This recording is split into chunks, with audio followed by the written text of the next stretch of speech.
বন্ধুরা আমি বিরিয়ানি বানাবো। দেখো আমি কী দিই প্রসেসে। এই যে আদা রসুন বাটা, হলুদ, লঙ্কার গুঁড়ো, লবণ, ধনে, জিরের গুঁড়ো। এইবার আমি দই দিয়ে দিলাম, দইটা একটু বেশি করে দিলাম, পেঁয়াজ দিয়ে দিলাম। এবারে সরষের তেল দিয়ে দিয়েছি, হাত দিয়ে ভালো করে মেখে নিচ্ছি। মাখানি আমার হয়ে গেল।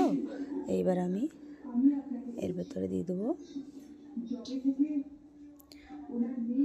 বিরিয়ানি মশলা, বাড়ি বানাইছি। একটু ভিনেগার দিয়ে দিয়ে এবার 5 মিনিট ঢাকা দিয়ে রেখে দিচ্ছি। এবার আমি তেল দিয়ে দিলাম কড়াইতে। পেস্টটা ভালো করে গোল্ডেন কালার না আসে যত সময় ভেজে নেবো ভালো করে।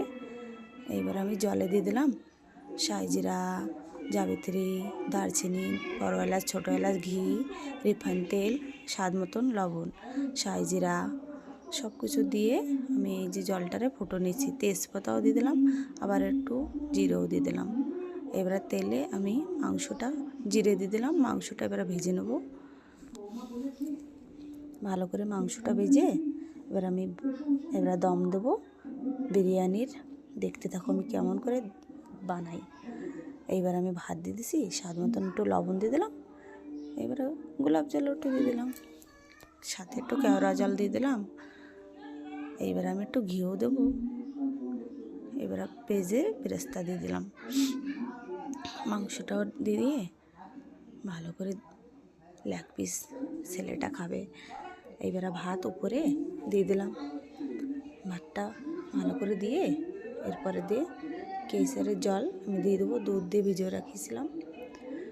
দিয়ে এবার ধনে পাতা দিয়ে দিলাম উপরের থেকে, দেওয়ার পরে বেশি করে কেসারের জল দিয়ে দিলাম। এবার আমি ধনে পাতা দিয়ে 30 মিনিট দম দিয়ে দেবো। দম দেওয়া হয়ে গেল। এবার আমার ছেলেটাকে প্লেটে দিই, খেয়ে বলবে কি আমি বলে দিচ্ছি। ও বলছে মা খুব সুন্দর বানাইছে। আমার মার লাইক করে দিও, শেয়ার করো, কমেন্ট করো। ও যা বলতে পারে তাই বলছে। বন্ধুরা আমি বলছি সাবস্ক্রাইব করে দিও, আমাকে একটু ভালো ভালো কমেন্টে জানাইও কেমন হয়েছে। টাটা।